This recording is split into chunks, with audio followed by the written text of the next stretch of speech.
Going to call the meeting to order.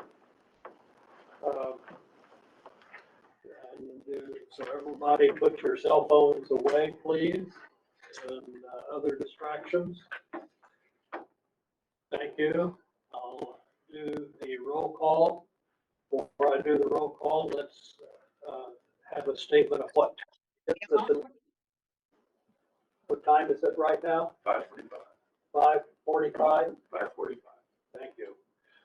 So, Jeff Canberra, Present. Henry Dawson, Present. thank you.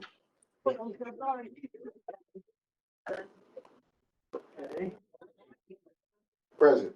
thank you. Ben Scott,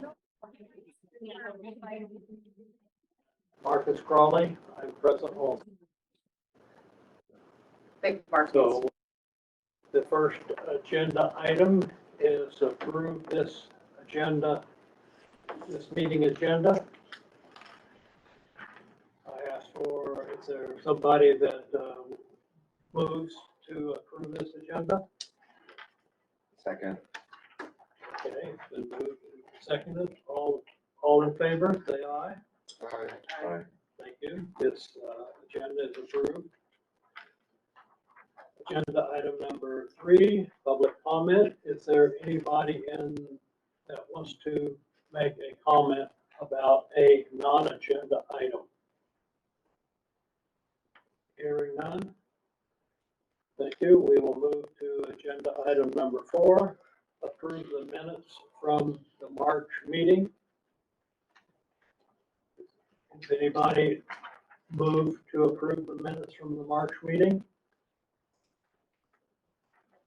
Does anybody have a comment about the minutes from the March meeting? I move to approve the minutes from the March meeting. Is there a second? I'll second. Thank you, Andrea. Okay, the March meeting minutes have been seconded. All in favor of approving the March minutes, say aye. Aye. Thank you, they're so approved. The agenda item number 5, are there any public comments about agenda number 5?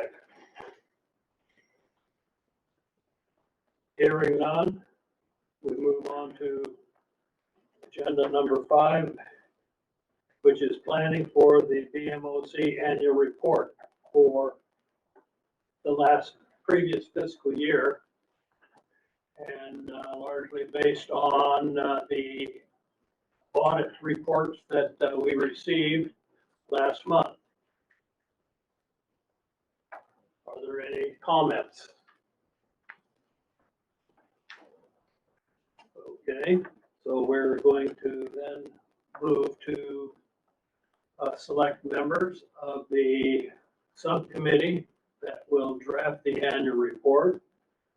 I volunteer to be on the annual report subcommittee. Jeff, you will also volunteer. Thank you. Can you just go over the timeline of when this is gonna, like how long you have to prepare it, and then how the process is gonna go? Yes, I think we will decide that in the subcommittee. So hopefully it will be done in the next couple of months, and we would have it back a presentation for this committee to approve or amend. And then it's to be presented to, when does it actually have to be ready, like to the public or the final draft? Good question. The education code says it has to be presented to the public annually. It doesn't, to my knowledge, it does not have a deadline.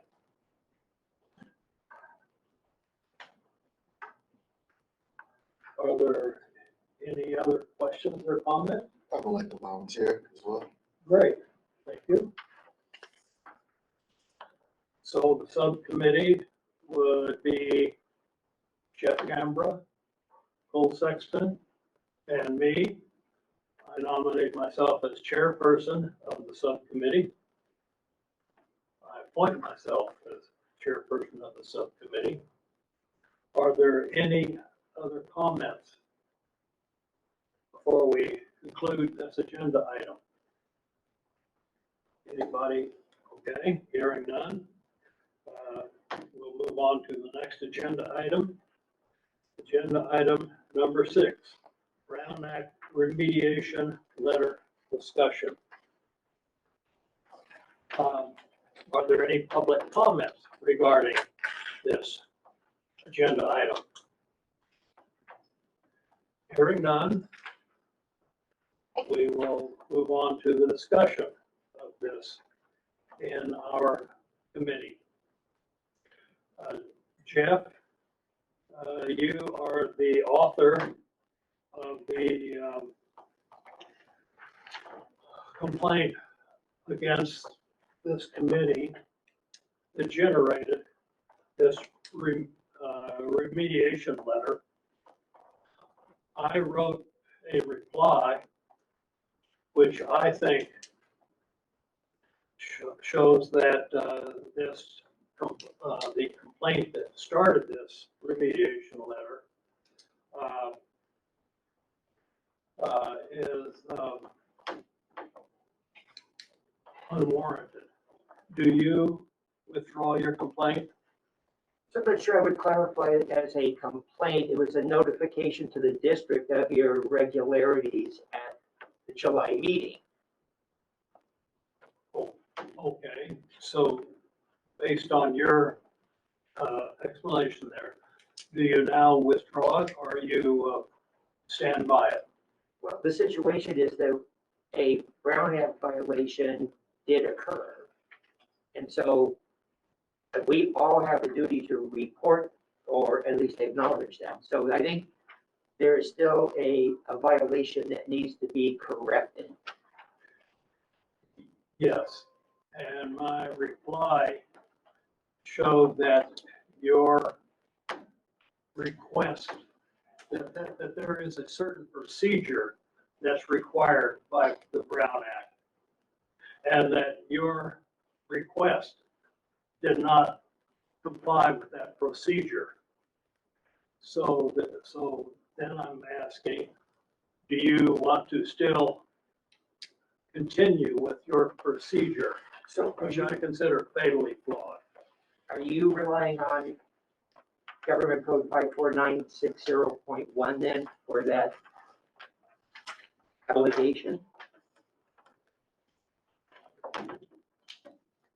I mean, that's the section that you quoted in your letter. Yes, Because I don't believe that that is the proper section. That only applies if you are going to, if the DA is bringing a complaint. okay. And I might want to ask if there is a more learned opinion than mine on this matter. So you want to stand by your complaint, correct? I'm going to stand by what occurred at the July meeting is what I'm going to stand by and what I notified you of. Yes, and you did notify me, and your facts about the July meeting, I concur that those facts did occur. I reply that your procedure is flawed. And so now the question is, so you intend to continue your complaint and not withdraw it? I'm not going to withdraw the complaint, no. Okay, all right. So, based on that, we still have the complaint on the floor. Let's ask Mr. Palmer if he has some advice for us, okay? Yes? Right, I do. I feel that a little ironic, given the fact that you have said over and over again that an attorney for the district cannot give this committee advice. Yes, that's right. So, but since he is the originator of this remediation letter, which is directly on point. What your grievance, whether you call it a grievance, complaint, or whatever, however you want to characterize it, your letter to me. And he is following up on that with this remediation letter. Let's get his opinion on whether or not your grievance is fatally flawed. That's fine. I think more of the question is, will you accept it from a district paid attorney? Will you accept that opinion? I will accept him giving an opinion. That doesn't mean that I'm going to agree with his opinion. Okay. But that's what we're here for, So, is a democratic discussion of the Okay. topic. I just want to make sure we understood. So, yes, go ahead. And before we ask him, I see that Andrea Dawson's hand is up. So Andrea, you have the floor. So in this letter, and I'm asking for this, and so you personally, it sounds to me, don't want to sign this letter. So what I'd like to understand and know is, could committee members sign this letter so we could be done with this and move on and not spend a lot more time on this particular Brown Act issue? Because it does come from you as the chair, but it is actually on behalf of the committee. So just say that 2 or 3 of us want to sign it and move on. What's to say that we couldn't do that? So I would like your thinking on that. And so in front of, yes, it is the district's legal counsel, so we can have a larger conversation and understanding on how we can move forward on this. Okay. I don't think that we have to decide tonight. I see no urgency, although I like to get conflicts resolved and behind us. But the agenda item is not an action item. So we're not going to be voting anyway tonight. And furthermore, it's a possibility that Mr. Palmer might say, Marcus, you quoted the wrong part of the Brown Act. However, I agree with you that Jeff's grievance is fatally flawed. He might say that. We don't know. But pretty soon we're going to ask him. Okay. Yes, Jill. And I didn't bring my past notes, but this meeting in July, was that my first meeting here? That was like the one where it was a transition from. Yeah. Right, so, I have a concern, of Marcus being the signer of that, as I would have any one person being the signer of that, because there was a transition taking place. And I don't even know if it was in effect at the end of the meeting that you were officially the acting chair, but it would seem that if it's going to come from one person or whoever, it would be both of you guys as chair, acting chair, whatever. Otherwise, as a body, would be fine. I do feel that it was chaotic during that meeting and none of us knew what was going on and we were just trying to figure it out. So there's no bad faith effort on anybody's part to violate or potentially try to violate this. So I just wanted to clarify that because I feel like putting any one person as like the speaker of this potential violation or violation, whatever it is, innocent violation, is not in the best interest of how things took place and the substantial actions that were going on in that meeting, like in terms of who was actually managing the meeting and how things were taking place. Jill, I'd like to clarify something. Yeah. We actually have 2 separate, let's say, incidents. One is at that July meeting, we had a technical Brown Act violation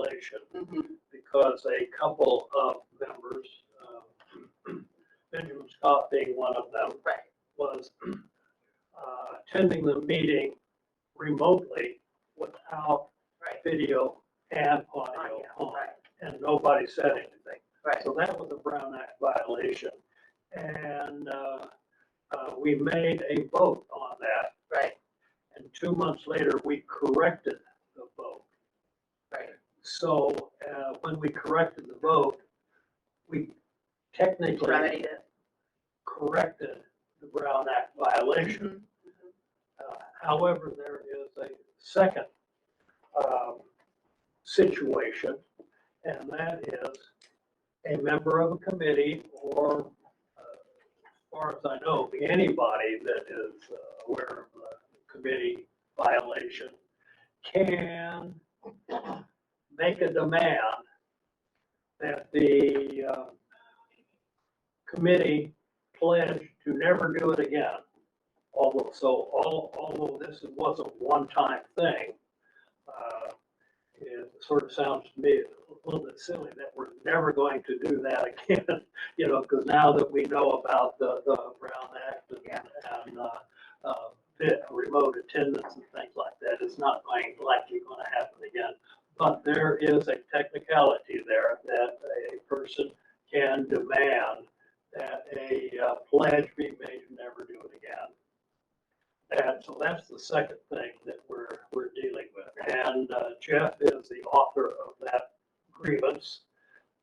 And my reply to Mr. Palmer's, let's see, what did he call it? His remediation letter was that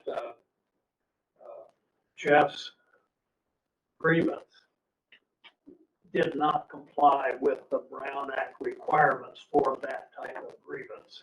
So it's too late for him to persist on that. And that the way he did it, although he did it in good faith, it's still not good enough. So I think that it should just be plain dropped and let's get on with life. Yeah. And he says he doesn't want to do that. Okay. Well, I think we should hear from you. Yeah. So and we will be talking to Mr. Palmer right soon. Andrea has the floor. One more comment. So since you asked me to chair the remainder of that meeting where we made the initial hiccup that we didn't, follow the Brown Act properly, I actually am willing to sign the letter if you want it to be me as the chair as of that July meeting, because you ceded the chair to me for the remainder of that meeting. If you want me to sign this letter so we can move on, I am willing to sign this letter, okay? And solve this so we can move on. I understand that. Okay. I actually don't have the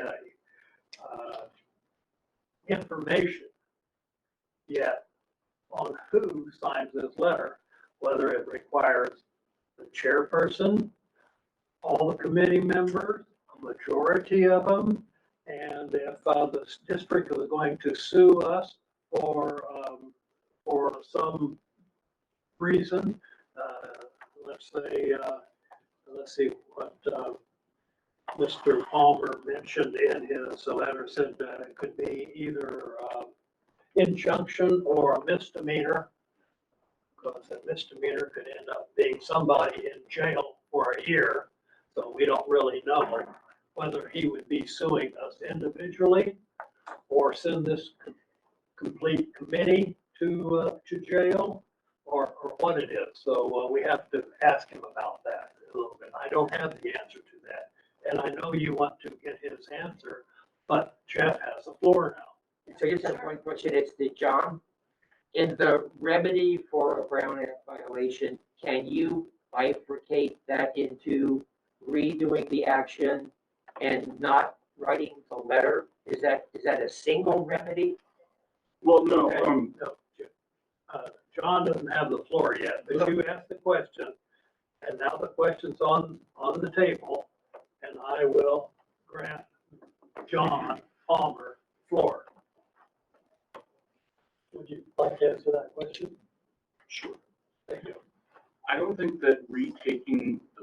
is a remedy to the Brown Act violation. I think it's a remedy to having a properly appointed chair.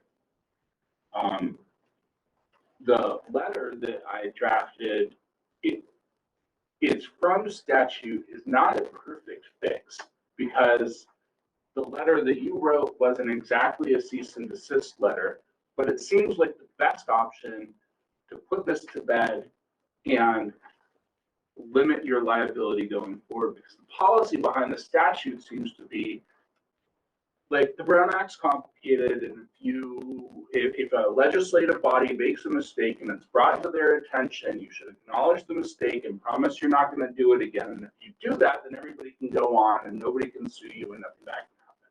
So it seemed to me that, given the fact that not only at this meeting, but at other meetings, there's been at least some question as to whether remote attendance has been Brown Act compliant, it would make sense for the committee to acknowledge those issues. Say, hey, we're going to get it right going forward, and then move on. But my goal here really is to try to give you as much cover as possible, and in my estimation, that's the letter, and then to help you get back to your work of determining whether the bond proceeds were spent. Okay, maybe you can clarify another question that was asked, and that is, who signs this letter? Everybody here, a majority, or the chairperson, or what? So the statute requires that you approve the letter in open session, not on consent. And so it's an action of the full committee to approve the letter. And after that, I think that the signature is kind of irrelevant. The act that makes it an official statement of the committee is the approval that happens. Majority vote. Yes, sir. There's no special vote requirements that I'm aware of, just a majority vote. I see. Okay. Thank you. So, Jeff, Can I ask just one more question then? So, John, if we voted tonight to accept this letter, then it's over with. We don't actually technically have to worry about who the signature is. It's just simply voted tonight, we're done and out. That's right. That's it? That's it. And then I think that although, I believe that it was agendized as a discussion item, so We'd have to bring it back. I think you'd have to bring it back. But I think that, the statute says that any member of the public has 9 months from the date of the violation to bring a cease and desist letter. And so I think that were anybody to write such a letter about any of the potential missteps that were made in terms of remote attendance, you would be able to show them the letter, say, hey, yeah, we know about it. We promise not to do it anymore. If you want, we'll address this specifically to you, but that's a full and complete answer. And so then, you can move on. yes, Jeff. So just after hearing that, and in the interest, if we would bring this back next month simply to vote to approve this letter, I would consider the matter closed. Completely, no more discussion. I understand. I have a comment to make about that. I think that Mr. Palmer's explanation is a perfectly good reason why we need our own lawyer, because what he said was incorrect. A person does not have 9 months. It has 3 months. And 3 months expired a long time ago. So we need to be getting advice that we can rely on, not advice that's in the best interest of the district. And one thing that would be in the best interest of this committee is to use this as a perfectly good reason why we need our own lawyer. So, Well, then put the request in. what's that? Put the request in Put a request in? For our own lawyer. for our own lawyer. It's in the bylaws, we can do that. Okay, let's discuss that. Does anybody here, I understand that you, Jeff, think that we should put a request in to get an independent legal advice about this, about your grievance. That's not what I'm saying, is I would like to have this done. Unfortunately, we can't meet tonight, or we can't vote tonight. All I'm saying is that if this committee decides that we can put it on the agenda for next month and vote to accept it, it is done. May I just read 54960.2. A2 says the cease and desist letter required under paragraph 1 is submitted to the legislative body within 9 months of the alleged violation. So I'm really trying to get it right, but listen, the district doesn't have a horse in this race. Like, the district doesn't have any exposure. It's just the exposure of the committee. And if you want to carry on your exposure, you should do that. But, I feel like the request that I got was, how do we fix this? And so I proposed the best way that I see to fix it. The letter doesn't acknowledge any wrongdoing. It doesn't admit any fault. It just says, hey, we learned about this and we're sorry, we're not going to do it anymore. But if you don't want to do it, like, that's okay. But I don't think that I have any conflict here, because I don't think that the district has any interest, much less an interest that is at odds with the committee. Okay? Yes, Andrea? So I'd like to make my proposal again, that this letter comes back before us next month, and I am willing to, it can have my signature, me as the past chair, when this occurred, because you allowed that, me to chair the meeting where the initial action happened, because I'm not uncomfortable about signing this letter, and if the majority next month votes that we should sign it, then I am willing to be the signer if that will make you feel comfortable and we can move on. Well,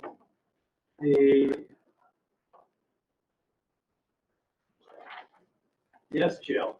Well, just to council's point, I mean, we don't need a signature, even though you're willing to put your name on it. I would also just like to see, if we're gonna use the, what do you want to call it? Put our foot forward on getting outside counsel.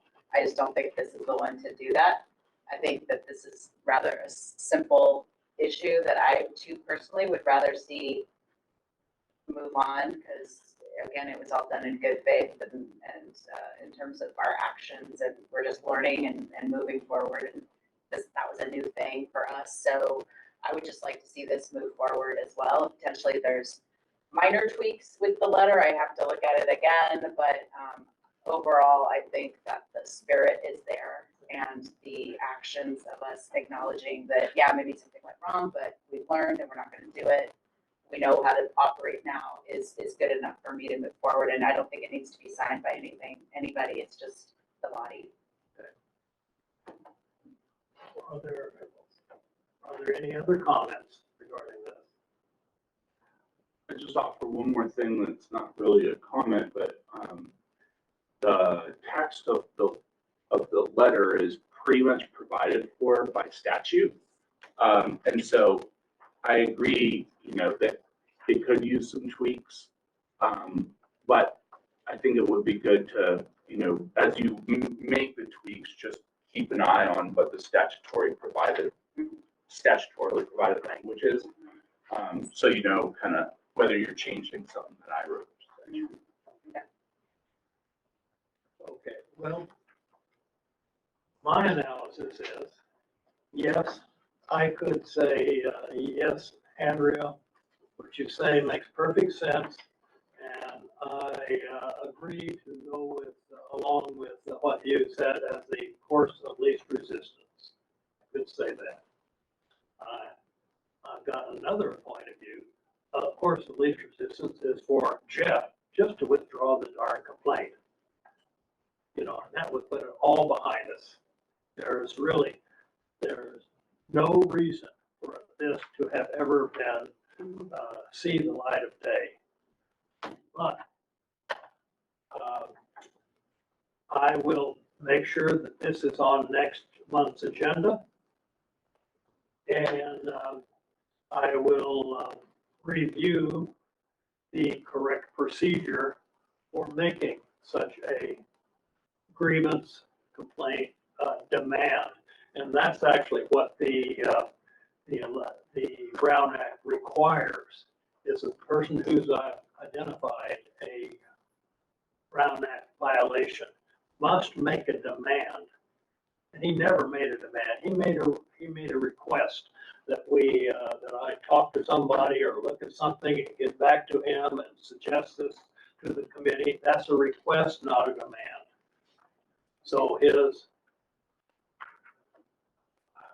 I think that the simplest way forward is him just to recognize that he did not make a demand, and put it to bed, withdraw it.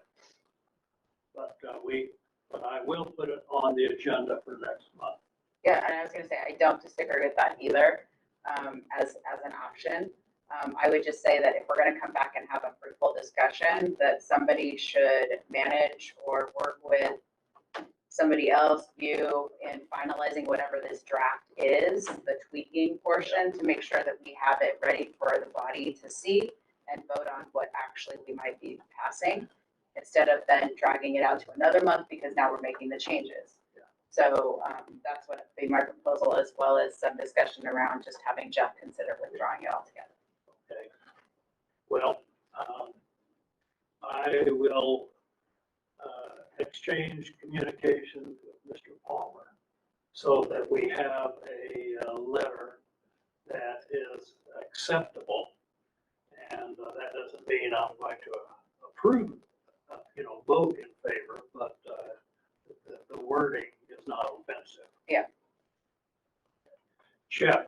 Okay, so I just want to respond that why this is actually a big deal. So I sit on a number of public boards where the standard for Brown Act is very high. And sitting on the board where there was a Brown Act violation that was not corrected is a reflection on every one of us. Understanding, being informed that there was one, and then following the procedure in order to correct it. This is, if I agree, it was a minor issue, it should have easily been dealt with.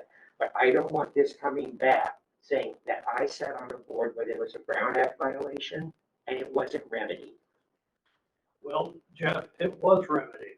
Yeah. We had another vote and we remedied the Brown Act violation. So what and this committee is not some other committee that you're on. Let's just take a look at this committee. We made a dumb mistake because the district was quiet, and when they should have known and should have spoken up. So I don't think it is behooving on us to make some kind of pledge for a one-time thing when the district people allowed it to happen.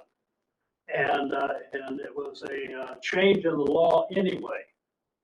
So why don't you just give it up? This is not some other committee. This is not a committee that has mischief going on.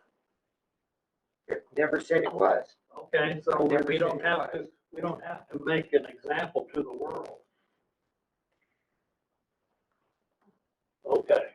Is there anything else to be said on this agenda item before we move on? Okay. The remote attendance, are there any public comments regarding agenda item number 7? Hearing none, we'll start the discussion of remote attendance, and I'm going to ask Mr. Palmer to tell us about that.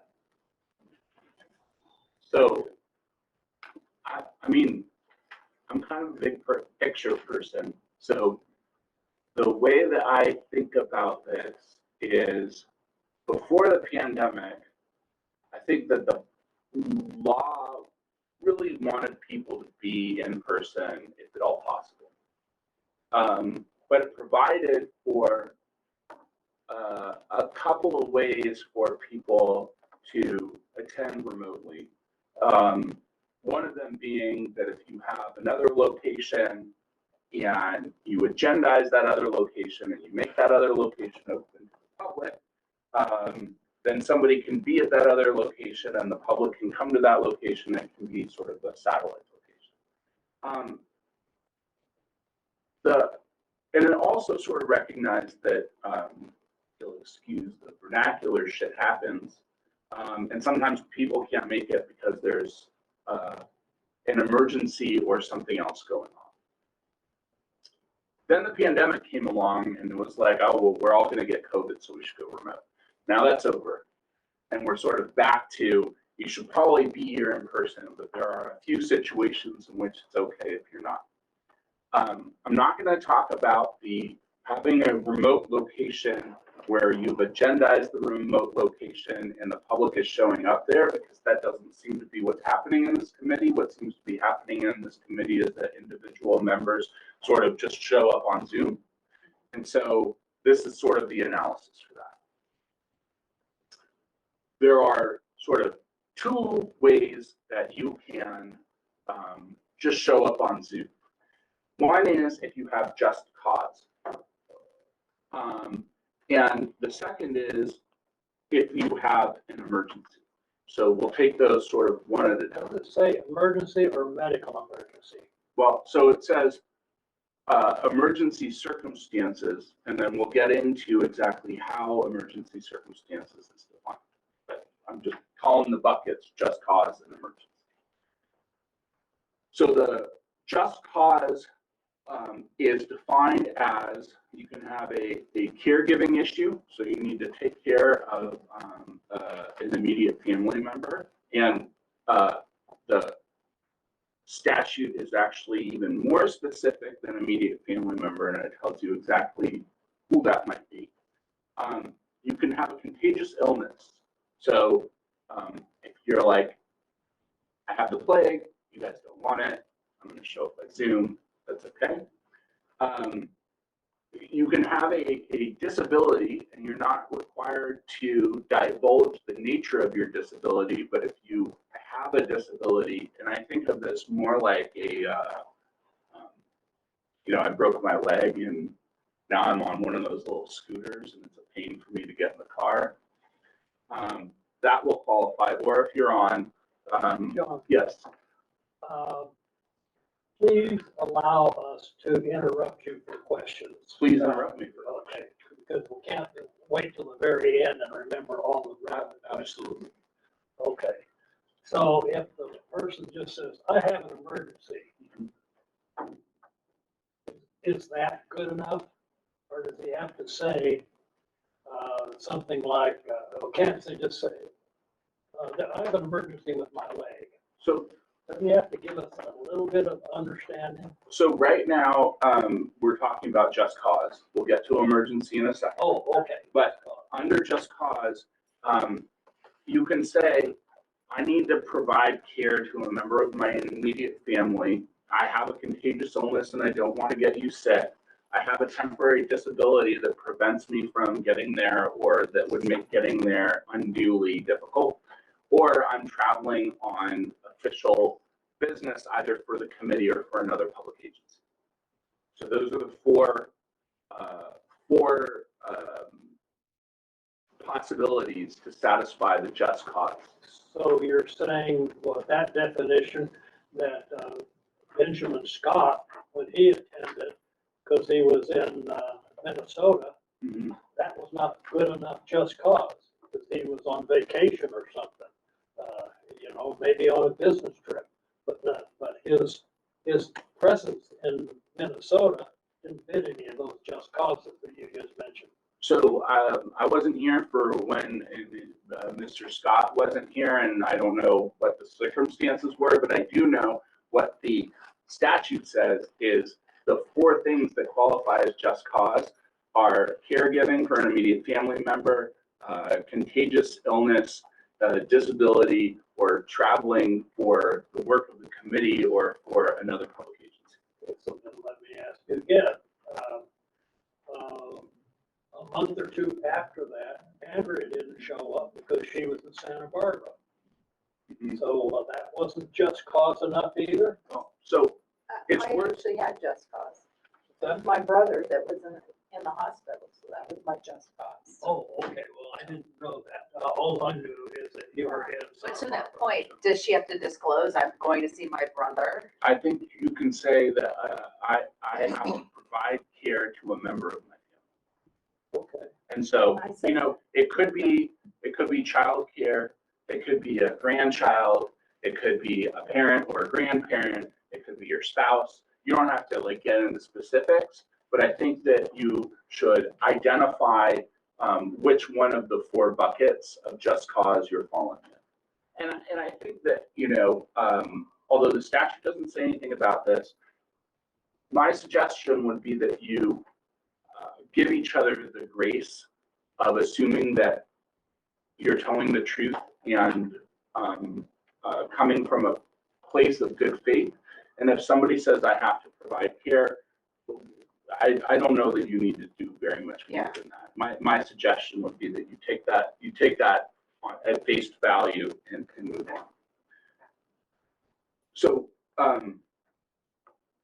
if you're going to use the just cause exception, you should notify the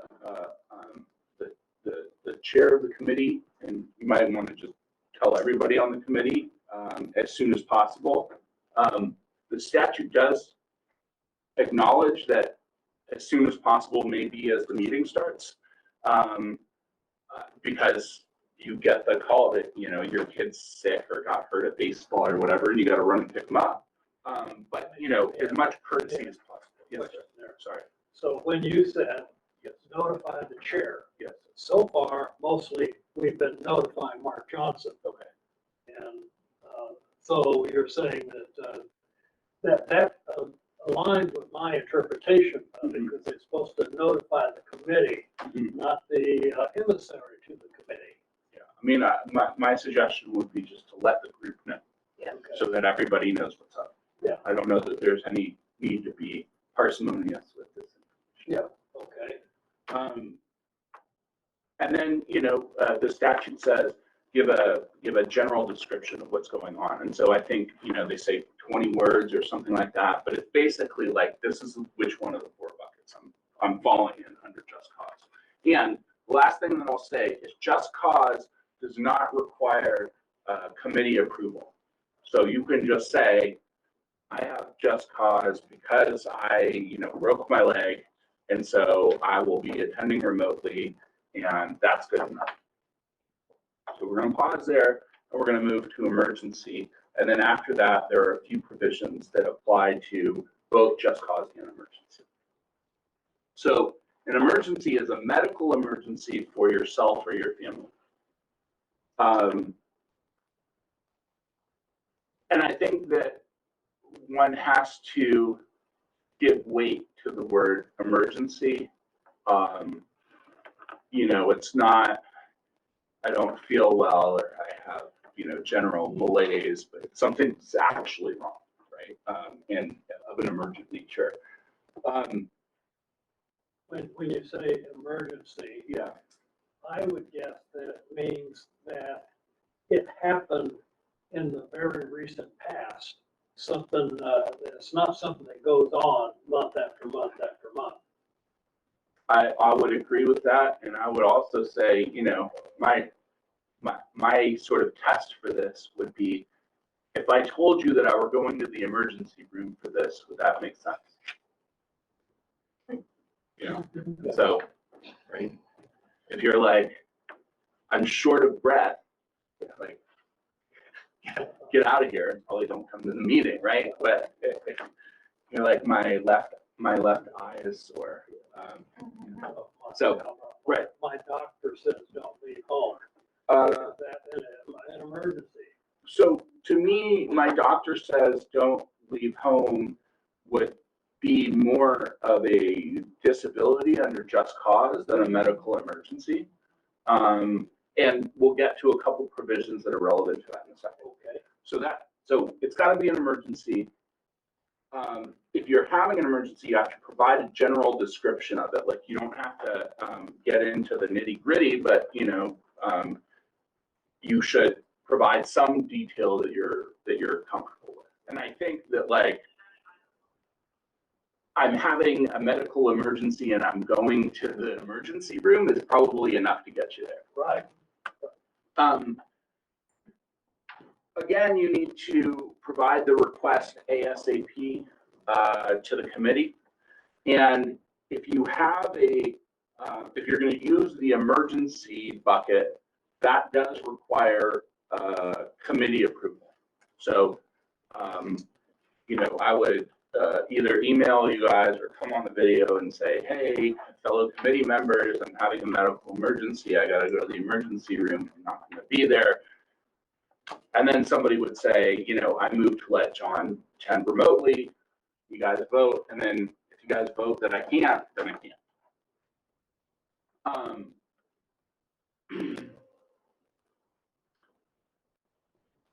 This can happen all the way up to the time that the meeting starts. Even if it's not agendized, the Brown Act allows the committee to vote on the attendance of a member due to an emergency at the beginning of the meeting.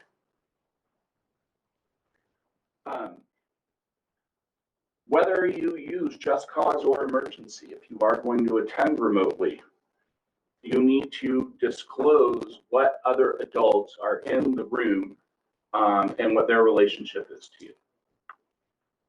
You need to participate using technology that permits you to be both seen and heard.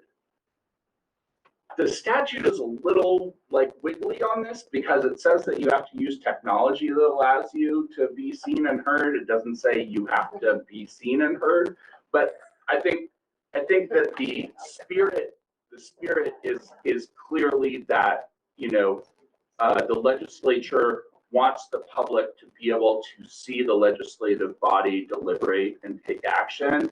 And I think that it would be difficult to stand in front of a judge and make the argument that as long as you're using technology that allows you to be on video, you satisfy the statute even if you never turn your video on. I mean, that seems like a stupid argument, or at least one that would be difficult to convince a judge of. Both of these are supposed to be exceptions rather than rules. So you can't use these for more than 2 meetings a year. You can't use them for more than 3 consecutive months. Let me ask a question. Could you use 2 for emergency and 2 for just cause? No. I think you have two excused absences total. Okay. And you can't be remote using just cause or emergency for more than 20% of your regular meetings. So if you have a committee that meets 4 times a year,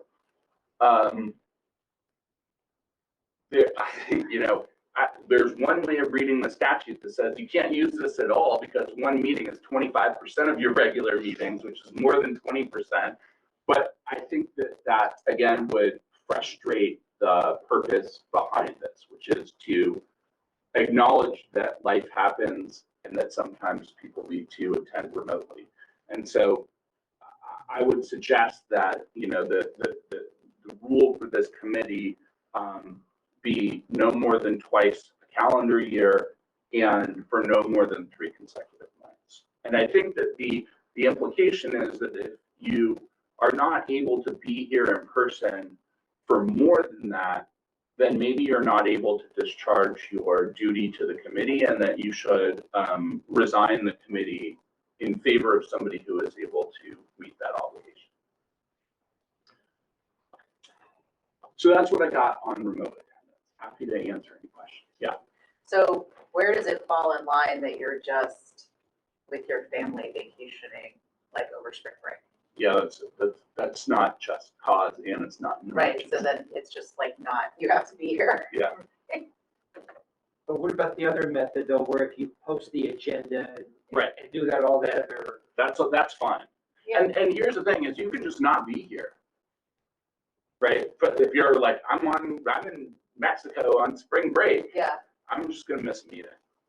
You know, and then the bylaws sort of say how many meetings you can miss a year before it becomes cause to remove you. But honestly, like, I think that the perspective of most districts is that, you know, if you're a good faith and regularly attending member, even if you miss 3 in a year because it was a particularly weird year, nobody's really gonna do that. But I think that the question that everybody should be asking themselves is, am I able to fulfill my obligations to the committee? And, you know, people get busy or life happens, stuff happens, but if you feel like you're not able to fulfill your duties to the committee because you can't show up or for whatever reason, then it's a good time to think about this.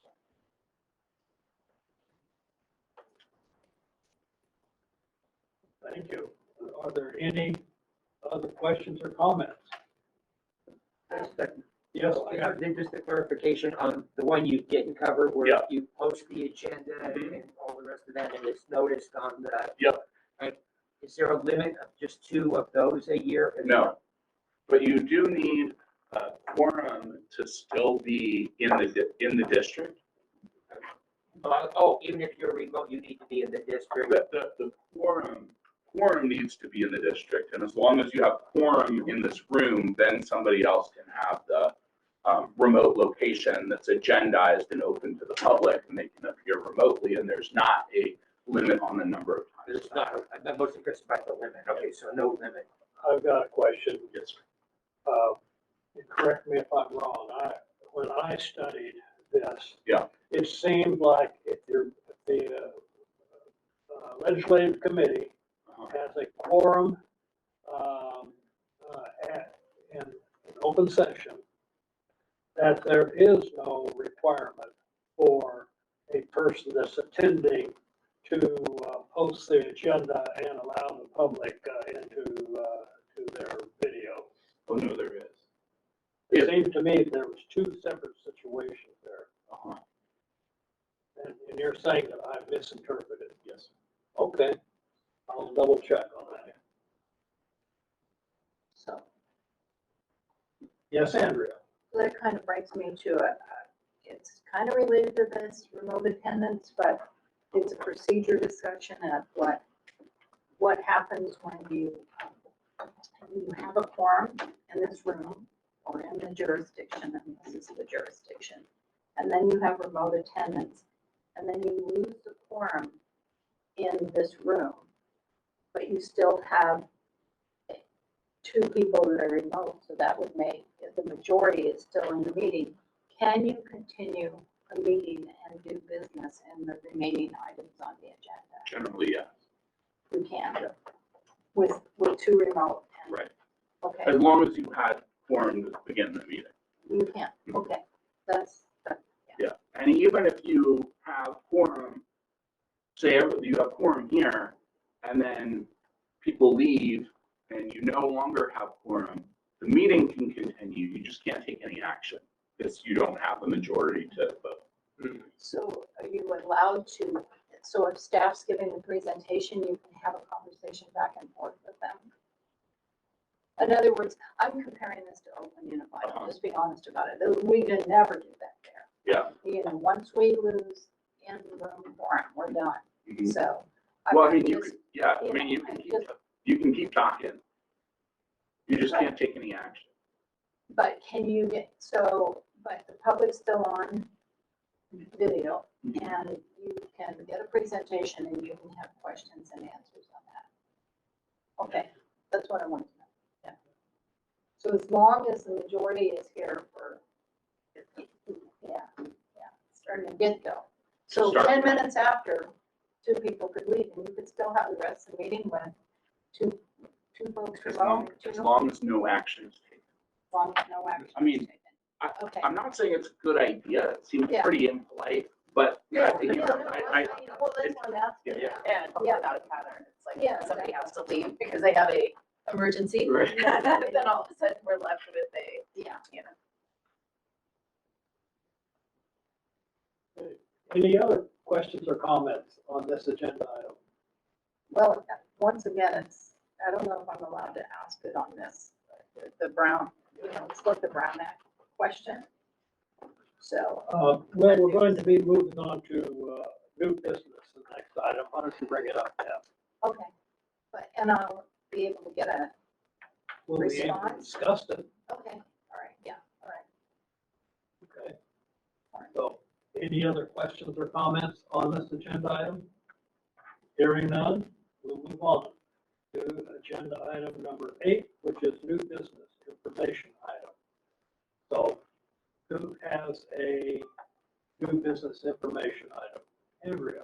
Well, my new business information item is I'd like, I guess our next meeting, because we can't take any action or clarification, or maybe we can at this meeting, but when you put forward an item for discussion, which we did, share probably last month, on referring to a particular item in a piece of paper, which would have to be from the bylaws, and I recognized what you were talking about, but it was not posted in the agenda. So if I was the public, I would not have known what you were talking about, because there was no handout and there was nothing that was put up on the screen.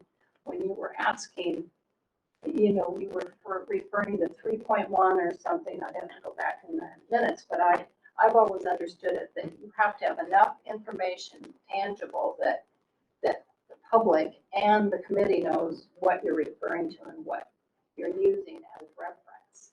And in particular, you were talking about the bylaws. And that's the item that I had asked to go on the agenda.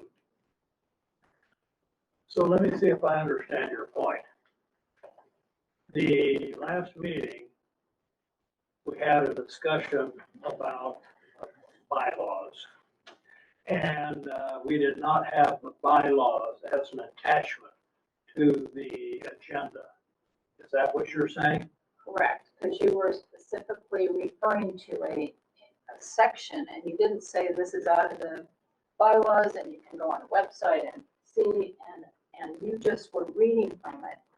And I in particular, I think, and maybe some others, knew that that's what you were looking at and discussing about changing, but it wasn't, there was no point of reference. There was nothing attached to the agenda. Okay. So rather than take that as a complaint, I'm going to take that as a question for Mr. Palmer. Okay. So on an agenda item that is referring to some kind of government code or, education code or published bylaws, does that education code, since it's a public document, need to be attached to the agenda? I don't think it needs to be attached to the agenda, but I think it would be nice. Okay, so a good idea, but not necessarily. Okay, yeah, and if it isn't attached, it leaves understanding at risk. Right. Yes, okay, good point. I thought that, does the committee have a sort of an action calendar for the year? Like, it seemed to me like it would be helpful if you said, okay, well, if we have 4 meetings a year, the first meeting we're going to receive the audit, then we're going to sort of provide some information requests to the district. If we need supplemental information, we'll receive that at the second meeting and go over that. Then at the third meeting, we'll review a draft report, and at the fourth meeting, we'll sort of make any changes that we need to based on the review of the third meeting and finalize it. Do you have sort of just a schedule like I that? have an answer for that. Okay. The bylaw says there are only going to be 2 officers. the chair and the vice chair. And I think there should be a secretary also that would be taking care of that kind of information, that there's a continuity of decisions and the vision of the future and things like that.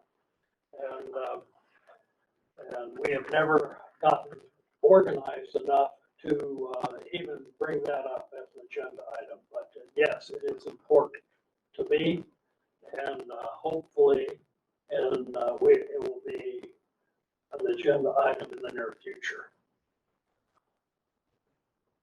Speaking of that, are there any comments regarding the functions that would be done by a committee secretary? Yes, Andrea. Well, I mean, there's two ways to handle this. You know, not having secretaries, nobody ever wants to be the secretary. It's the pain job, really, honestly. So that's one point. The other thing is to actually just have a work plan, that we decide on a work plan as a committee. And so we, you know, like John Palmer was suggesting, that we actually say, you know, we're going to have 6 meetings a year, and here's what we're going to propose that's on each agenda, as so we have a work plan. You know, I'm not certainly against having a secretary. And so that would be something that you would put forward to amend the bylaws and say that we want to have a secretary on our committee. And I wouldn't, you know, to the board, amending our bylaws in that way. So, but I will say that it's always been a struggle on the other committee that I've been on for about 12 years now, off and on, you know. People go in and they don't want to be the secretary. So when you have a district that's willing to take the notes and we get to edit them, it seems to work. Sort of. And that's been one of my complaints about this committee and our help from the district, is that there's been times when we decide such and such, and a few months later, it's like we've never decided at all. And we really don't have a record of what we've decided. Tell me some more about work plan, because that's a new concept to me. I don't know exactly what we would have an agenda item saying devise a work plan, or a subcommittee that says devise a work plan. Tell me more about that. Well, I think is what John just suggested, is that we could decide way before the auditor, for instance, that who comes and gives us the financial performance audit, who is going to be the subcommittee that's going to write the annual report. Because, and the other thing is, who is actually going to spend more time as a subcommittee to go over the financial reports and the construction progress reports, which is, to my way of thinking, the way we recognize what's actually going on and what that money is spent on when they do the financial and the performance audit. So, you know, you would start out in the fall and say, we want 4 quarterly reports from the district, from AECOM, the facilities, whoever that is presenting on the financial and the progress of construction. And one of those would come in the fall, one would come in the early winter, January, one would come in March at the same time as the audit, or maybe February, and then you're always writing the annual report after the audit, which is due to us by March 31st, which this, you know, district recognized that, and we're timely in it. So now you pick the subcommittee, but you could have picked that subcommittee back in January. So I don't understand when you say quarterly reports from AECOM. Well, I'm talking really AECOM is the prime contractor, apparently, on all of these construction projects. They're the So you're actually talking about construction construction progress reports, right? This is not financial reports. Well, they're the program manager for the district, and meaning, I'm just gonna speak, the vice chancellor, in conjunction with the program manager, it's really the vice chancellor's report. She has to approve that, what comes before this body, okay? So I'll just call it that. I misspoke to call it AECOMs, all right? But the program management portion of this bond, these reports come to us. And they're the construction activities and then the financials. And we could ask for, go back to the kind of financials that we got about 4 years ago when a different program management, it was tooled a little bit differently on the reports. But what it says, and they're giving some of this to us right now. I'm not saying that it's not happening, but that's what I'm talking about. Yeah. So you have a sense of, I mean, so anyone on this committee could go out and say, well, they're doing this at the School of Alameda, and, you know, this is a project that's going on right now, and it's in the construction phase, and the report said it was 50% complete. So if I drive by there and I can't see any construction there, I'm thinking, okay, it's like, no, it hasn't even started, but you know what I'm saying. So I don't think that what you're describing there is not what I was describing as a need, because we have, I'm talking about much more mundane things, like these tables being set up. Last meeting, I told Mark that, well, what we want is the tables moved together so that we can have everybody on the committee on the video. And so we did it for that one time. It wasn't supposed to be a one-time thing. It's supposed to be our way of doing things. We've had discussions about, here's what we want for the website. So we get put the website, and they're working on it, they're working on it, and working on it, and eventually something comes up, and it's nothing like we said we want for the website. So work plan, what I'm talking about is the work we're doing here, not the work they're doing out there in construction. I think that is one of the, well, never mind. So I'm talking about how we get more organized, not how we get better informed about construction progress. I think we're already pretty well informed about construction progress.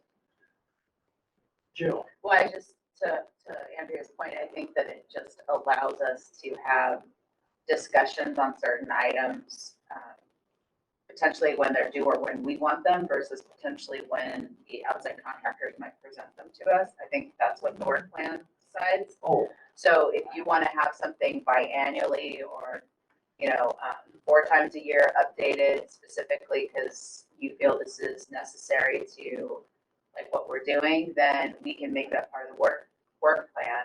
And within that, you could have a page of just what the requirements are that you'd like to see in terms of how the boardroom is set up, like what other specifics we might want for our specific committee. There could be a page in that that's part of the work plan. It's giving you the guidelines as well as the goals that you're hoping to receive in terms of information from the agency, from the outside, as well as how you want to conduct. I think it's anything you want. It's just providing that map. well,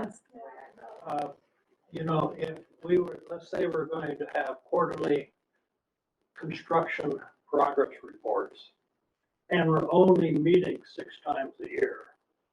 I think last year it was 6 times, the year before it was 7 times. Almost everything we're doing is just seeing big charts with different colored lines and hundreds of numbers, and our committee never gets organized. We still don't have a good website after all these years.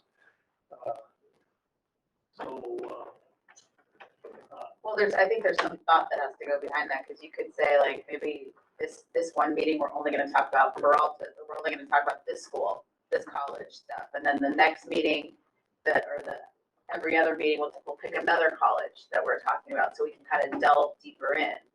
That also would require probably a lot more reporting and items for us to have to read and be versed on, so that we can have a good, robust discussion at our meetings. So that's also placing a lot more responsibility on the committee members to be active with whatever's being sent to us, because the idea is we're reviewing that and then we're going to have a discussion about it at the meeting.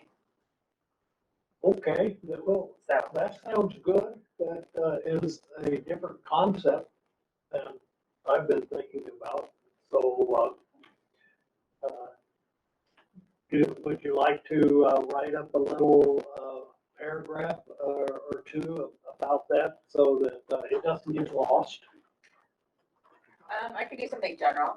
Yeah. And Right, just that would be helpful. Yeah, if you want to work together, we could become an ad hoc committee. Yeah, sure. Or Because I'm gonna share what we do in Oakland. So. Yeah. We have a very cohesive committee over there. so is that going to be an agenda item, or how's that going to be presented for? Or we just send it to you separately, and then we'll decide when we put it on the agenda. Let's see how well developed we get it. And as soon as we get it satisfactory developed, we put it as an agenda item. And then at the agenda, we can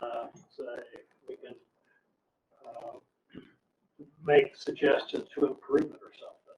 Okay.